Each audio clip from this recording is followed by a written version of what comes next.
Now in 5, 4.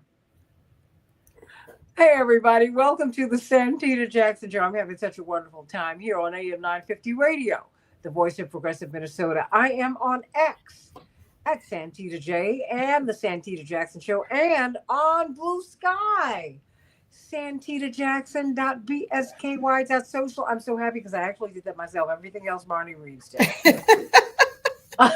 Santita Jackson and Friends on Facebook. I'm proud of you. Please go there. I thank you. I'm so glad, even though the picture's going to frighten you, but it's all right.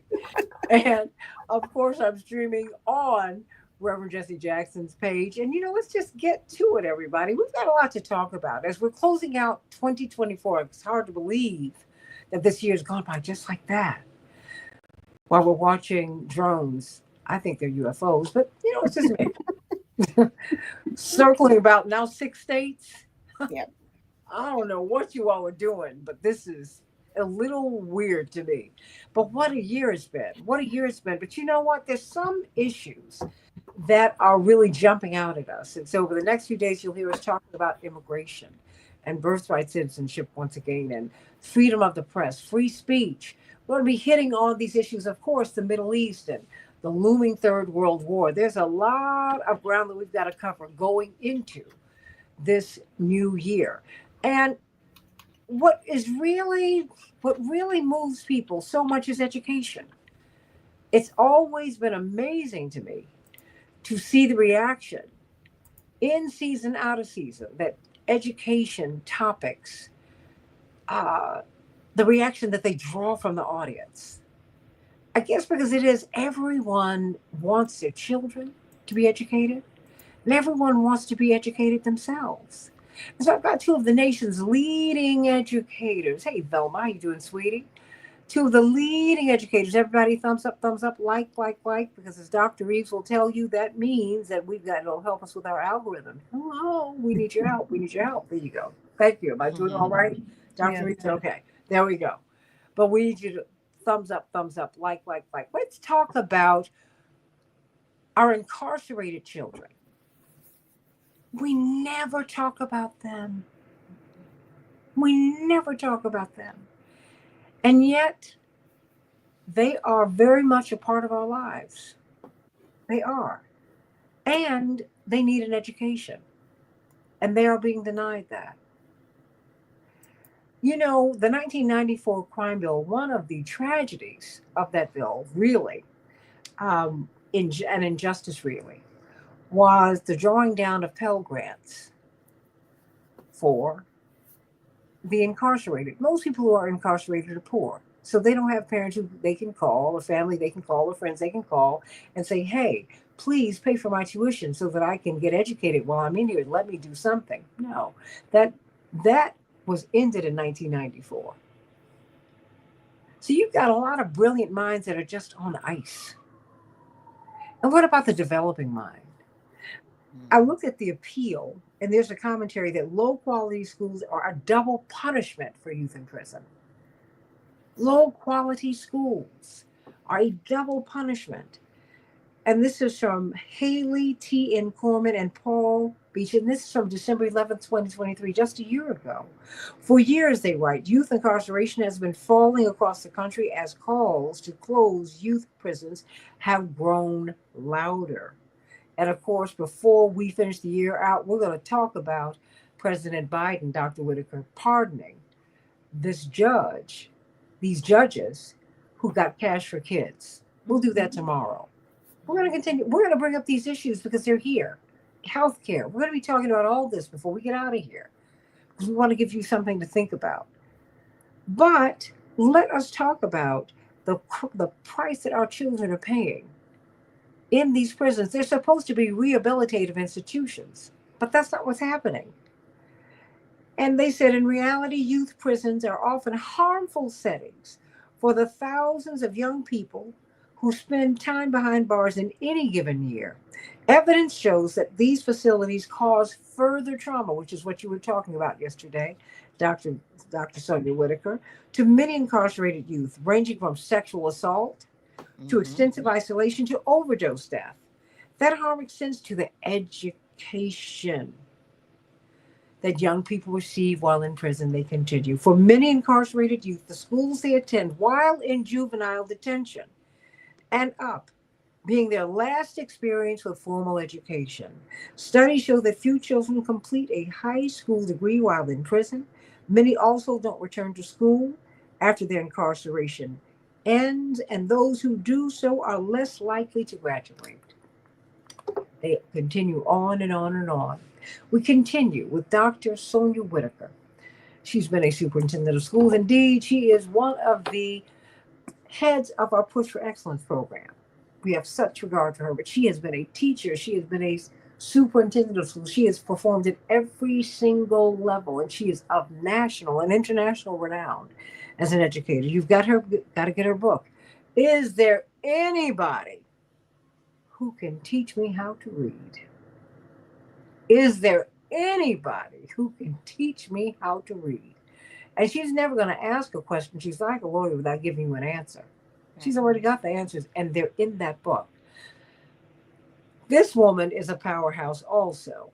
Dr. Terrain Reeves. Many people know her as one of the original Morning Stars. Well, Dr. Terrain Reeves is a high school teacher, but she's also a City University of New York professor. I said, how do you do that? She said, I must. I got to get them into school, and then I have to get them through high school, into college, and I'm going to get them through. I don't know how she does it, but she does that all the time. And she's a union leader, but she's also a poet, Renaissance woman that she is. These are the books that I want you to look at. Only When It Rains, The Making of Me, Before I Let Go, and Facing Her Fears. Wow. Welcome back to the show, ladies. Let's start with you, Dr. Whitaker. I mean, because, you were saying, and you were making the point when we were all together yesterday with my mother and Pam, one of our great staff members at Rainbow Push, at People United to Serve Humanity at Operation Push. And Dr. Reeves, she was making the point that, we're ignoring a whole body of students. We look at college as the be all end all. No one's looking at vocation, the trades, and no one watches more HGTV and Food Network than Santita Jackson. Those are my two favorite channels. Those are the trades. Who among us could live without our beauticians, our hairdressers? That's the trades. And honey, during COVID, every woman I know got her hair done. That did. You can laugh all you want to. That happened. I just wore the bun anyway. Didn't it? Back in the day, back in that day. But but that was a real thing. People got their nails done. They didn't care. They said, "Look, mummify me, but I'm getting these nails done. Mummify me, but I'm getting this hair done. I don't care. You put as many masks on me as you want." But also, we've got to look at the incarcerated youth. When we think of Malcolm X, everybody has read or they've heard about the autobiography of Malcolm X, written, of course, by Alex Haley, as told to Alex Haley by Malcolm X. Not that Malcolm X could not write, he just didn't have the time to put into that. This man was killed at 39. He was working, moving all the time. What was interesting is that he read every book in the library while in prison. He got the education in prison that he didn't get on the outside, Dr. Whitaker. Really? And, go on and take it, Dr. Whitaker. Oh, that was such a powerful connection that you just made right there. Well, you made it yesterday. Ooh-wee. You made Yeah. it yesterday because you said, Yeah. wait a minute, because you and Dr. Reeves are educators who would say, there is intelligence that's vocational and there's intelligence that's academic. It's just like when you look at golf, it's applied physics. When you see athletes, I don't know where it's a myth of the dumb athlete. These people practice, and then under the greatest pressure, they have playbooks that they learn. There are things that they practiced, and many of us get the green light syndrome and freeze. They perform. Hmm. But we're looking at these young people who've been, our children who are being incarcerated, Right. and they're supposed to get an education while they're there. And I'll tell you, if I may, Santita, that it's always been a passion of mine, and it was, I'll say, rebirth as we watched the president make for, the accommodations, let go, will make for the calling of freeing 1,500 people in jail, plus I think another 36 more. And when that happened, the first thing that came to my mind is, what about the youth? And my passion for paying attention to it, I gotta connect it back to teaching and learning, and the how do the children actually get there. And I want to say on your show that as an educator, that has seen good teaching and bad teaching, what really drew me into this topic is what happens when educators don't do their jobs. Mm. And I just want to give a quick example, because I have not said this ever on your show. The title of my book, Is There Anybody Who Can Teach Me How to Read, came as a direct result of a student who was in my school while a principal, who was a sixth grade student reading at the first grade level.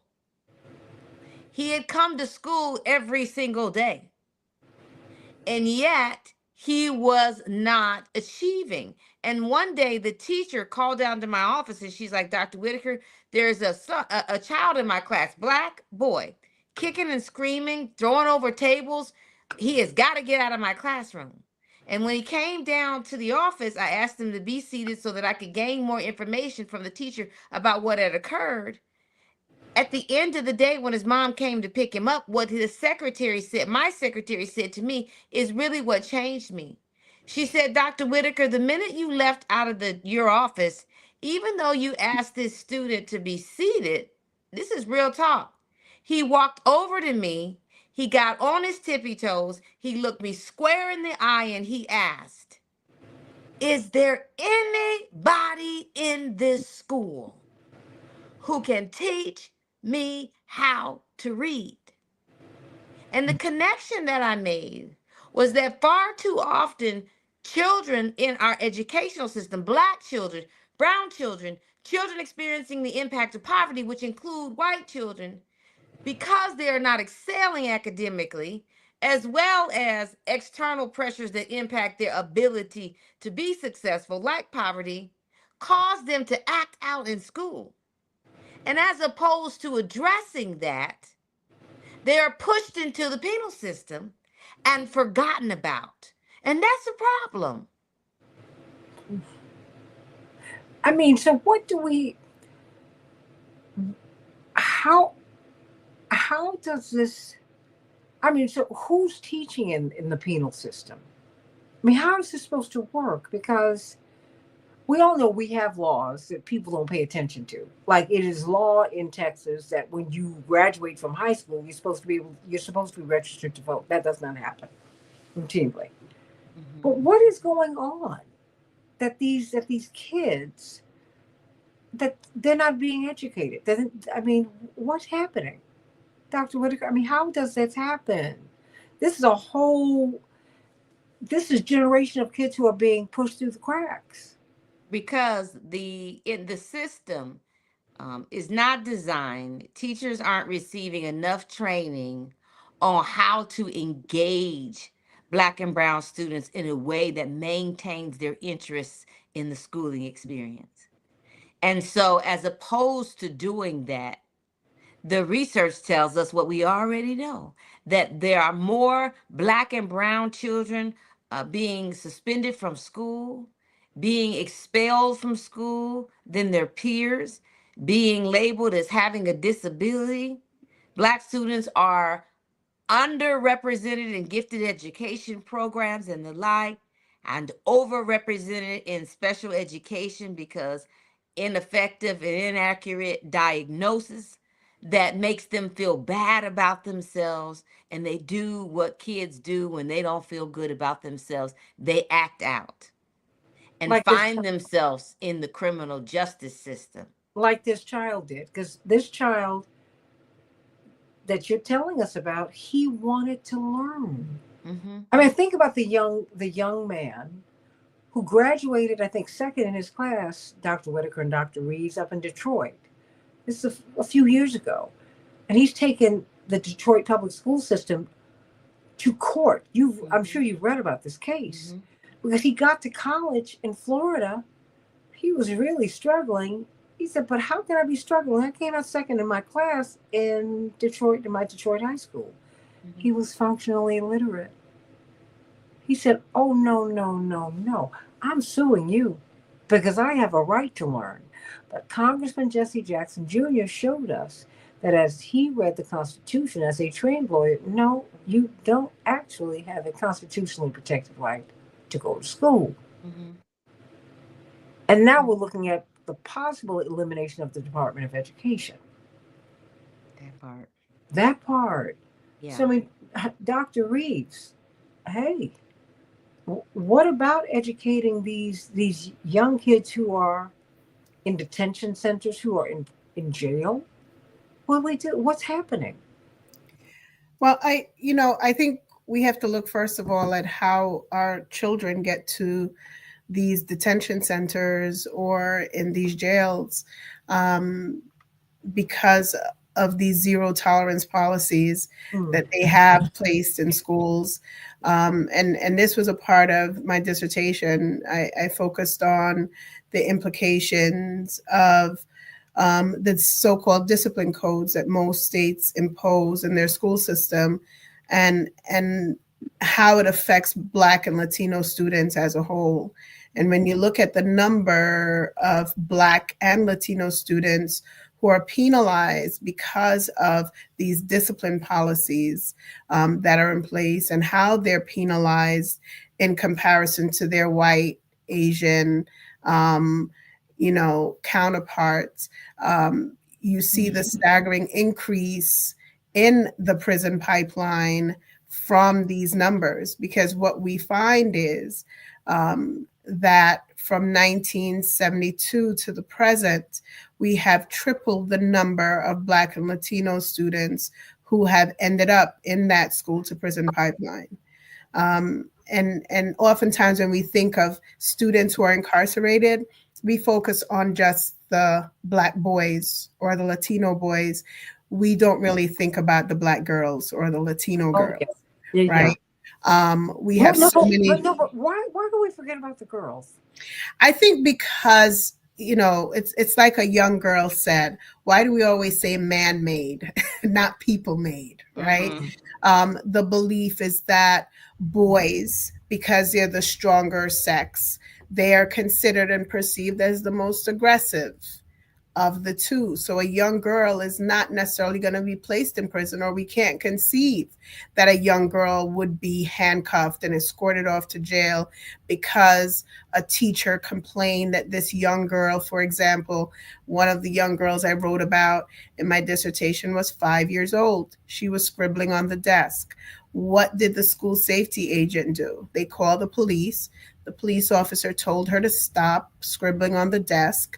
And she said, but there's nothing wrong with what I was doing. There's nothing wrong with me scribbling on the desk. And instead of having a conversation with this 5-year-old young Latino girl, she was handcuffed and thrown to the floor, and then escorted out of the building and taken to a precinct.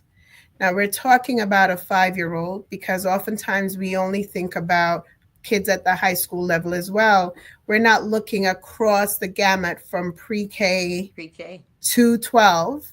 We have kids who are Oh, escorted stop! out Hold it! Stop! in Stop! That's a handcuffs, thing. Wait a minute. I'm right? not an. There is such a thing, right? Attorney Okay. C.K. Hoffler dealt with this kind of case. I think it was in Florida about almost 20 years Yes. ago, and it was mind-boggling to me because this child in Florida was held in the back of a police Police car car. in handcuffs. Yes, How? most certainly, because that person, that adult, thought this child was a threat, right? And we realistically, as a culture, as a people, have to look at that, right? It's not just a matter of raising hue and cry. It's about making sure we're following through and ensuring that these things don't happen. But it's been happening for us to get to at in 2024 to over 4 million of our children, black and brown children, incarcerated with no explanation as to why they're there, why they're pulled out of classrooms on a regular basis. On a daily basis, we have 60,000 black and brown students that are arrested in the public school system because somebody said they didn't answer them the right way, or they were too loud, or they came in angry. I'm so in fear of my life. Somebody made that complaint, the initial complaint being made by a teacher who, for all intents and purposes, might have had themselves a bad day and put it off on that child.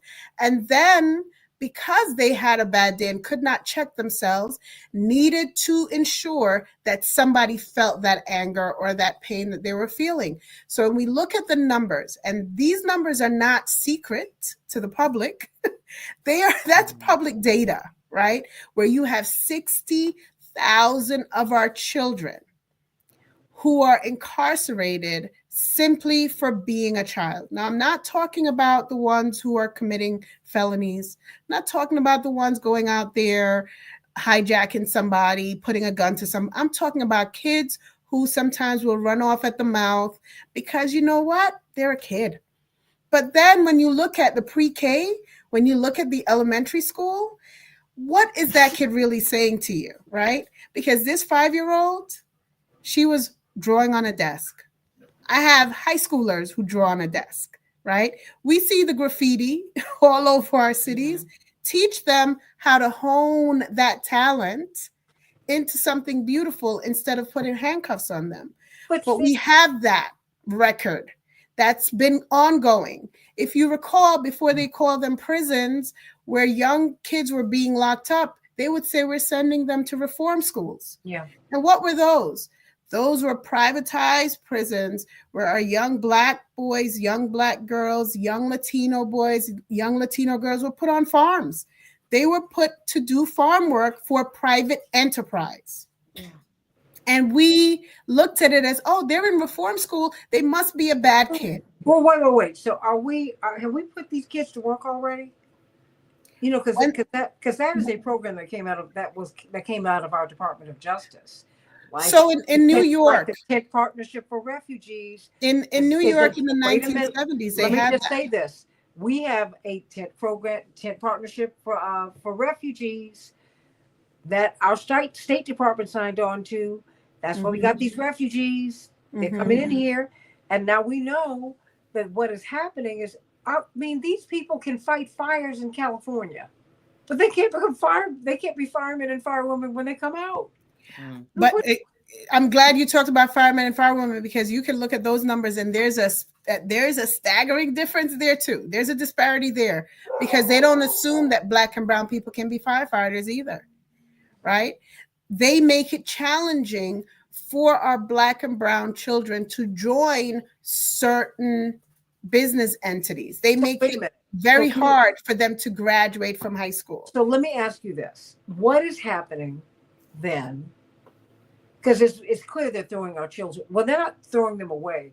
They're throwing them into incarceration so they can really live out that amendment, so that you are free until you become a prisoner, Dr. Whitaker. Exactly, which is my concern. And so when I think about things like the elimination of the U.S. Department of Education, and even before that, I am trying to wrap my mind around what levels of accountability should and do currently exist as it relates to monitoring what's happening with those children and the expectation that they get out and back into the system. And that's where I want to concentrate my efforts, or see the organization concentrate our efforts, is how, when they are in there, What is their academic, social, emotional experiences like? Are they having access to mental health therapists, psychologists? Are they gaining access to healthcare?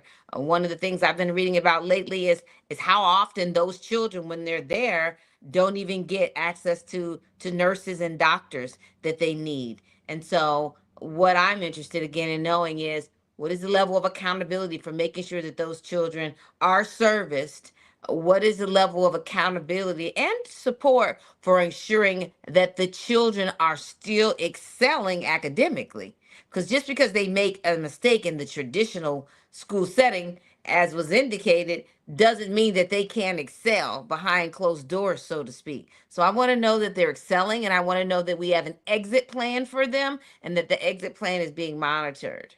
Is there anything in government? I mean, we have a superintendent for schools, in all state governments. Mhm. Well, and at least most of them.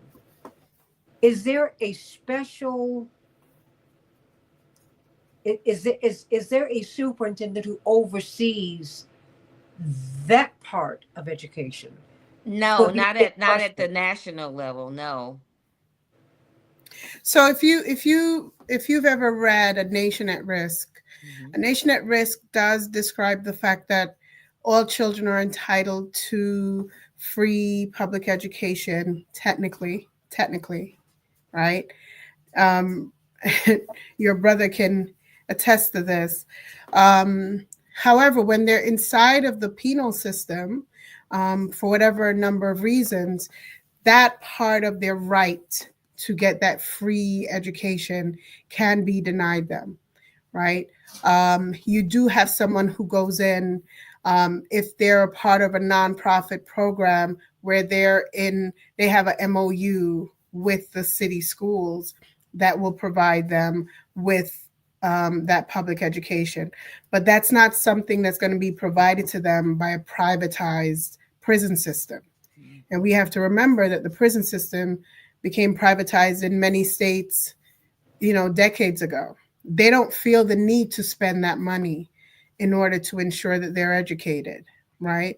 There are a lot of opportunities in many of these states where that child can go online and teach themselves because they have access to computers in a communal setting. However, it is not necessarily the responsibility anymore when they go into a private setting for the public institution of education in that state to provide them with an education. So I'll give you an example of a young man who was arrested. He was 16 years old. This was a movie that was done. His life story was told by a film production company owned by Jay-Z, and he followed this young man for the last 3 years of his life. He was arrested. He was accused of stealing a backpack. He was put on Rikers Island. He was Oh, not given the opportunity to stand before a judge. He was basically lost in the system. When his parent was contacted, the mother could not afford, I believe it was the $5,000 that they wanted her to pay for him to get bail, right? And after the first 3 months of him being there, he had just given up. Now, this young man was subjected to being beaten, being raped in that prison system. And then finally, something happened, and someone recognized that he had been there for that long 3 years. When that young man came out, he didn't know what to do with his life. He didn't know what to do with himself. He had lost a huge chunk of his life, still with no answers as to why he was even put in prison. and wait a minute. And he was not in school. He was not He doing. was he was not given any type of education while in prison, but he was coming home from school when he was arrested. He was on his way home from school. The police officer who arrested him said that he had stolen a backpack, but But this so, but never when made it to a courtroom. but when he went into prison because he was a minor, yes. Yes, he was And not given, but he went into a prison with adults. He was not put no, into. no, no, I remember the story. But the point that I'm making is that as a minor, if he were free, He would have he been would educated. he would have been truant. If He would you, have been a truant, you but know, in I New York mean, City, their students are educated until the age of 21 yeah, but no, but I'm in the saying public school. But he if he had wasn't. not shown up in school, they would have considered him truant. Yeah, And can I just tell you that the school he attended reported him as truant what I'm saying to is, ACS. they had no pun intended a captive audience, and they did not educate him. I mean that's what They I mean. did not. No, they 'Cause- did not educate him. But also because his mother did not have the knowledge. So I think this is the part that we have to remember when it comes to our young Black and brown children when they go into this pipeline. Their parents do not have the education themselves to navigate through this system. And because their parents don't have the knowledge or understanding, a lot of these children end up staying in that system for far too long. but And but that is the under problem. but part of the problem is those of us who are on the outside, and that's what we're talking about. We know what they're supposed to be getting, even if their parents do not. And that's why I want to get us in that direction because we know, Dr. Whitaker, what they're supposed to be getting. Yeah. And so those of us who are free, Dr. Reeves, we have to say, okay, wait. We have to, like Reverend visited the prison and bumped a jail and met a Greg Mathis. And he's met others. It's like, wait. What are they not getting? Where are you? What are you learning, son? Yeah. Daughter? Right. I mean, are you in class? What do you learn? What grade are you in? Yeah. I mean, because that's what's getting me. Because And are they graduating? Like, what do we know about what happens after they're done? After they are considered a senior, are they graduating and going into the trades? Are they getting the training in the juvenile detention systems that they need to go either the college or career route? Are they leaving and getting jobs and contributing to the community and their family? A lot of them cannot. A lot of them cannot do that because they now have to deal with that record. That And record so is the issue. Santita, if I may, I'm thinking about the work that I know, right? We're opening it up. I'm thinking about the work that's being done at organizations like ours to see the records expunged of grown men and women. What about our babies? What does that look like? see, I remember this case in New York, Mm-hmm. but there are questions that those of us on the outside are not asking. I think that's the point, because that case was horrific. Because didn't he come out and kill himself? Yes, he did. You know, because he was so only heaven knows. Khalif Browder. Yes, he did. That having been said, but in addition to that, these people are being these young people are being crushed. They're not being sent to school. I mean, the law says in New York, at least, until 21, you're supposed to be in school.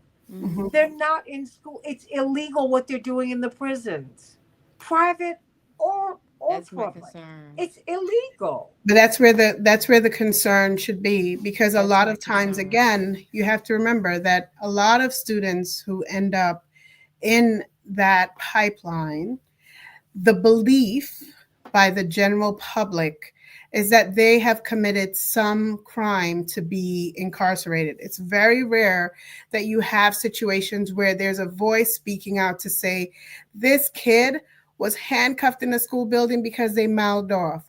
This kid was handcuffed because they were writing on a desk, right? Or, or in a case of EB versus Department of Education, where you had 25 students in one school building that literally kept on getting pushed out of the building every single day that they came to get their schedule because of the color of their skin. Right? So you Yeah. had a principal who refused, the principal, the guidance counselors in the building refused to give these 25 students a program, a schedule for them to attend classes. And ultimately, when I think it was 10 of them came to the school the same day and they were yelling and screaming. What happened? They called the police. The police handcuffed them, took them to the precinct. And if it weren't for their parents, who some of them could barely speak English, the parents raising hue and cry and asking who can help their child, that's the only reason why these 25 kids did not end up in prison as part of that pipeline. But we have a system that has continuously, because it's not just in one state. We see it. Yeah. Well, no, and that's why I'm saying, because I see that, Robert, I hear you said Donnie, President-elect Trump, already got the cotton plantation camps being set up in Texas as we speak. He's not president yet. What we're trying to let you know is that Democrat and Republican, this is a bipartisan betrayal. Yes. Ooh. The system is in the Constitution when it was amended to release Black people from slavery, that you were free until you went into the prison. And this is what's happening. We who are free, technically, are supposed to be asking what's happening to our children. What's happening to our children. But if it's not our children that we gave birth to, the questions are not asked. Our children. I haven't given birth to anyone. So But Santita, they had the gang task force in New York. I don't know if they have them in a lot of other states. What is it called? The gang task force. Okay. They had that in New York. They had it in Chicago. They had it in California.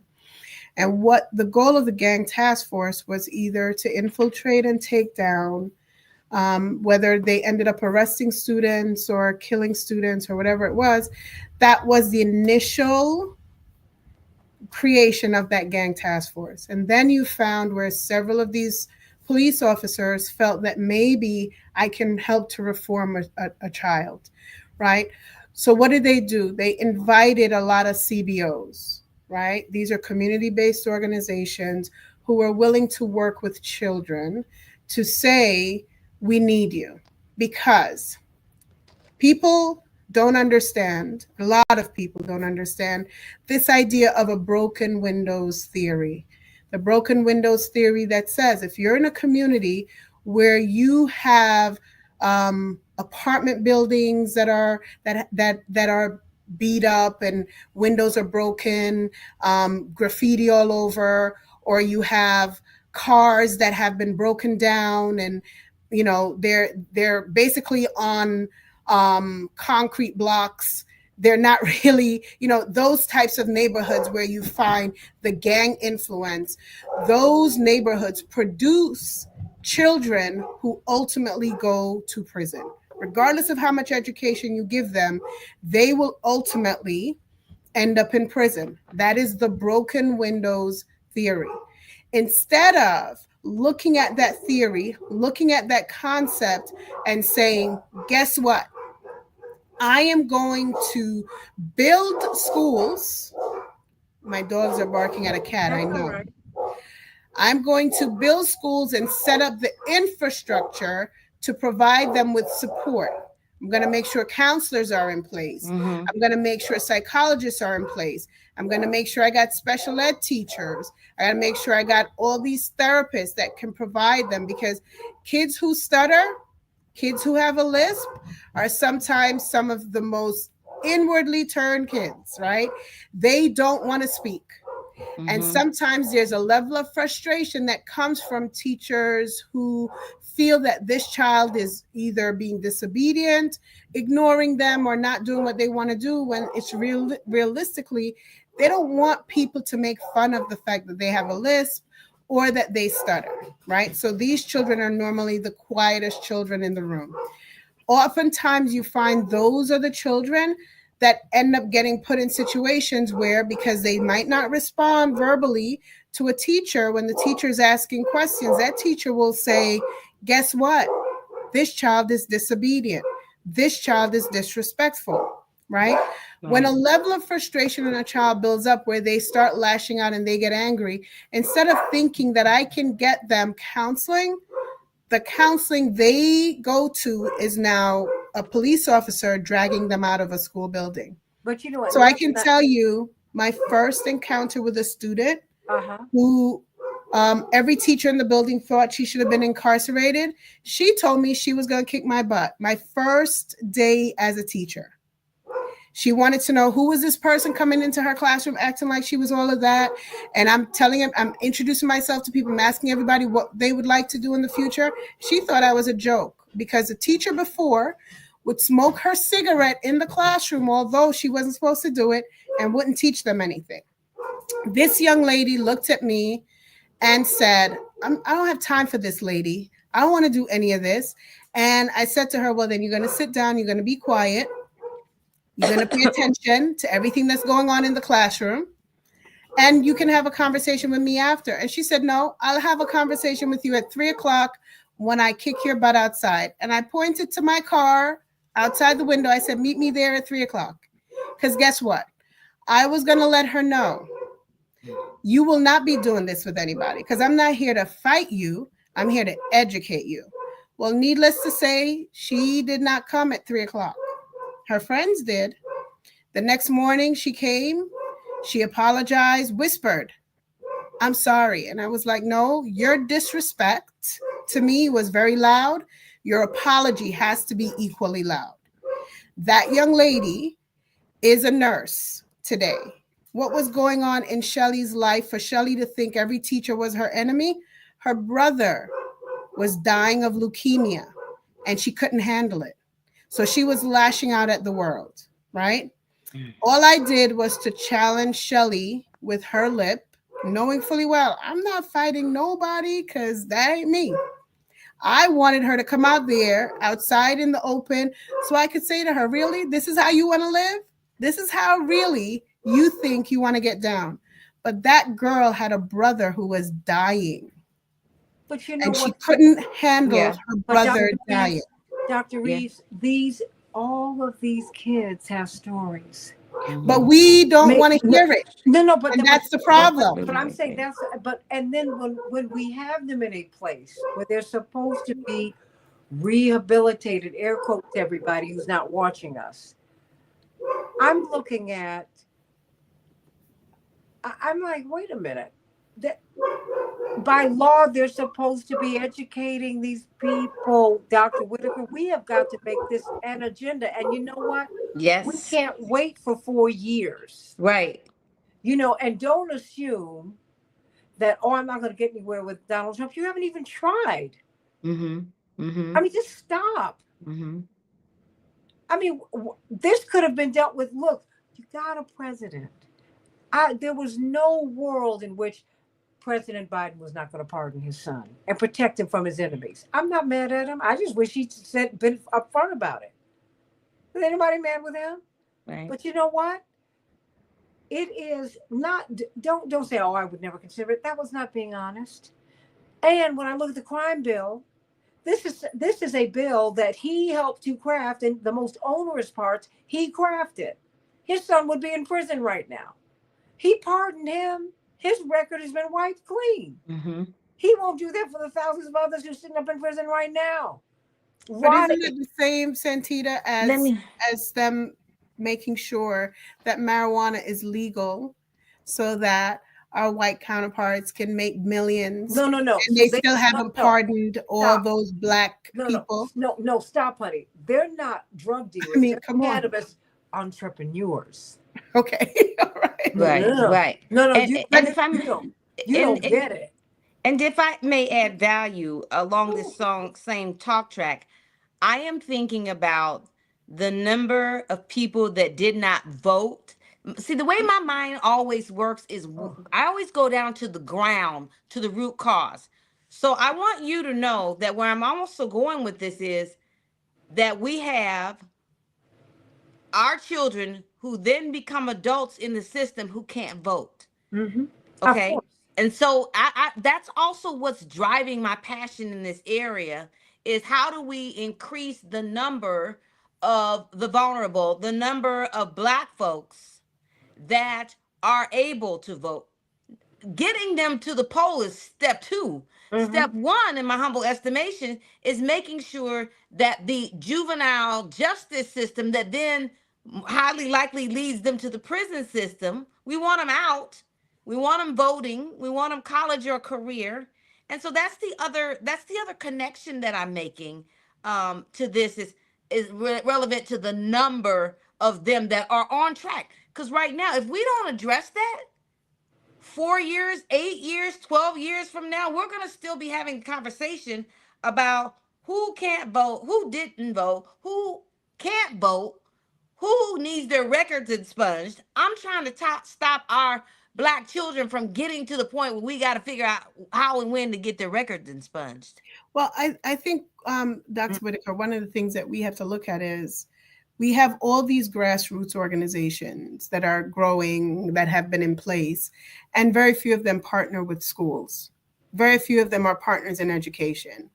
That's where we need to start. We need to start when they're young, and we need to ensure that when we're partnering with these schools, adopt a school, and that way you take on the responsibility of teaching those kids who they are and who they can be. And as they move up in those grade levels, at least they have some sense of being. They're able to speak up for themselves without someone thinking that they're, disrespecting them. But not only educate the kids, educate the parents, so that the parents know that there are other people out there for them that can guide them should something happen to their child in the school system that they don't understand.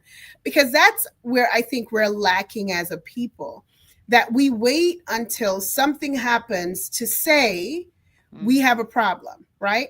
So, and I'm saying this only because I know Operation Breadbasket, when it started, was not just about feeding people so their bellies could be filled. It was about feeding their minds so that they had an understanding of who they were, right? And so that they could be empowered, so that their children could be empowered. When Rainbow Push started, it was a push towards greatness and excellence in Blacks and Latinos. It didn't say we were not inclusive of everyone, right, but we knew that Black and brown people were going to get knowledge where they couldn't get it before, right? If you needed to find out about an attorney, call Rainbow Push, right? If you needed to find out about some program, basketball program, educational program, cooking program, whether it was vocational or academic, you knew you had an organization to go to because it was deeply invested from pre-K to college, right? Wait a minute, and let me say, we need is that partnership and coalition of what we, if I may say, what we have to do is expand, because we can't ignore the vocational track. Mm-hmm. We're so intent on getting our children to college that we are missing the plumbers. Mm-hmm. I mean, the potential contractors. I mean, all of these people. I love you, Dr. Whitaker. I love you, Dr. Reeves. Well, Dr. Reeves can probably build a building, but that's a different story. I love you. But you know what? Yes. When I need to build my house, or when I have a real plumbing problem, or when I see a leak, I'm not calling you unless you have someone who fixed your leak. That's right. Because I need someone who's licensed and bonded, trained. That's right. Because water is the end point. They know, no, it didn't start here. They understand structures. And we need to respect that kind of intelligence. I mean, people who can figure out widgets. We have to do, but what we have to do, those of us who are on the outside, those of us who are free, Dr. Whitaker, we got to, and Dr. Reeves, we have to in Push Excel, and not just Push Excel, in Operation Push, People United to Serve Humanity. Yeah. We have to say, wait a minute, wait. This is what I want. When we go, what is the education program in this jail? And wait a minute, have you been sentenced yet? Oh, that means, darling, you can get registered to vote. This is what I'm talking about, Santita. So we have to have a grassroots. This is what I'm talking about. We can do, but we can do. That's why we're having this discussion right now. So Rainbow Push had a program, 1,000 Churches Connected. Yeah. Where, because we knew the churches were very much involved in the community, they were connected to the schools. They could tell us what was going on. I think what we need to have is a program where we know. I mean, I could pull a list in every state of every nonprofit that is registered, right? That's open to everyone. That knowledge is available. What we need to then have them do is adopt a school and make sure that they're providing information and access to those kids from the ground up. We need to ensure that they're training them and then have another group that's focused on those who are already in the system and incarcerated, Correct. helping them how to get out of that. Well, Because hold what on. we Yes, don't want hold on. while we're cleaning those pipelines to keep having them filled from another end, right? We got to put a stop in that bucket. I Like got before we 4 do minutes anything. left, and ladies, I got to get closing statements from you all to close us out, because I promise you we're going to come back and talk about this, because what we need to do at our push meeting, Yeah. is for 5 minutes on this Saturday at 930 50th Street. Ask what is the education program for our children. That's right. Right. And also, so you know, and for your listeners, the focus on this Saturday is on education, and it is where I will be addressing this topic with a group of panelists, and including leaders who, I'm not sure if they do this in New York, but we have school districts that where students are incarcerated. And so we will be having a conversation from people who are actually doing the work inside the system, who will provide us recommendations on the best supports for them. Well, if I may make this recommendation, because Sure. she is in New York and this is one of our stalwart volunteers, and we have got people everywhere. We got people in Detroit where they have filed that lawsuit. Let's have Dr. Reeves, if she can't come on with us live, have her make a statement that we can pipe in Yes. and say what's going on. I think that's important. I think that's important. Because these are our people. Mhm. And what we're doing is Reverend went all over this country. When Reverend ran for president, we had more than 70 satellite offices for Operation Push. 70 plus. Wow. My father was home 1 day a week, organizing, working. It takes this kind of dedication and work. And our people, and when I say our people, I don't mean just black people. Mm-hmm. I mean, it's people united to serve humanity. I mean, they're dropping fentanyl on white people in Appalachia. That's wrong. Like when they drop crack on us and other drugs in the 60s and 70s and 80s, it's all wrong. Mm-hmm.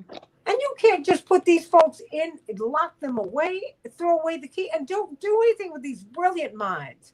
See, the problem that we've got is that, you know what? Educated people are hard. You don't manage them, you govern them. Uneducated people, you manage.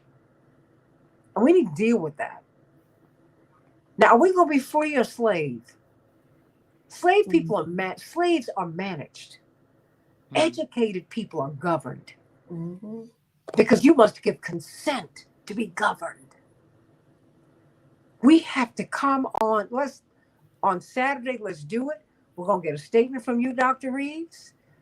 We're going to do this because we got people, Dr. Whitaker, all over. And you find some of your union people in other places, Dr. Reeves.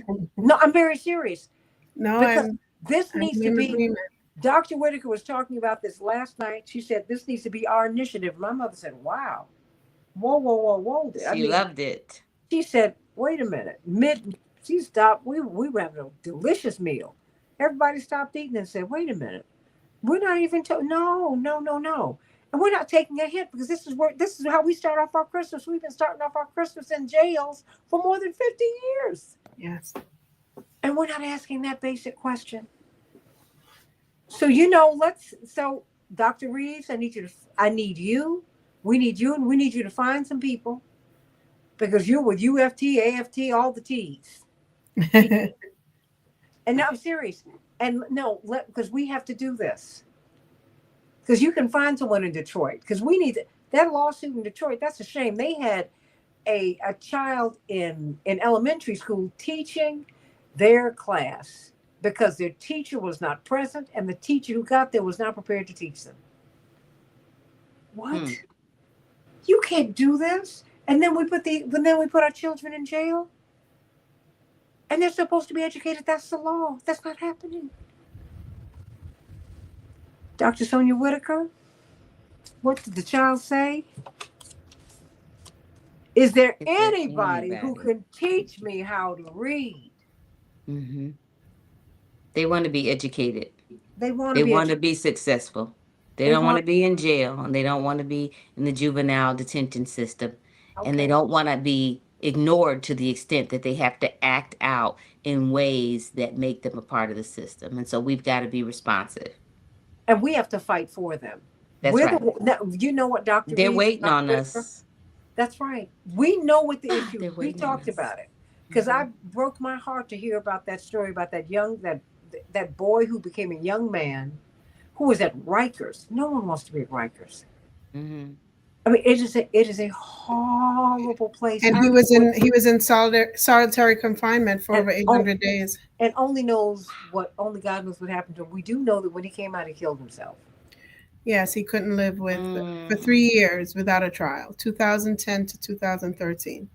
But one of the things I got less than a minute. I got to get out of here. Go ahead, Santita. So they do not have formal education programs in any prison system.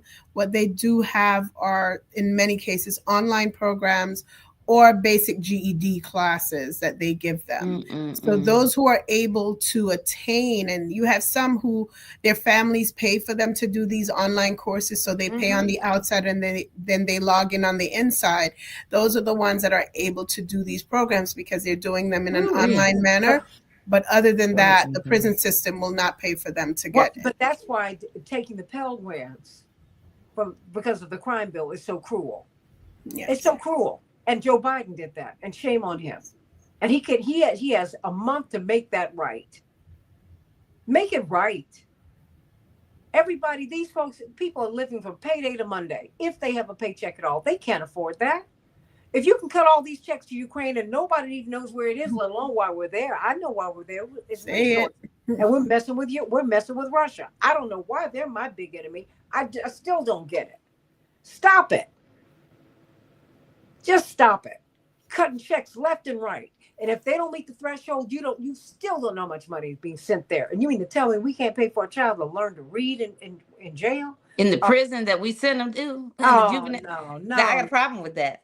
No. We have a problem with that. We should have. And those of us who are, air quotes, free, we need to deal with that. How about that part?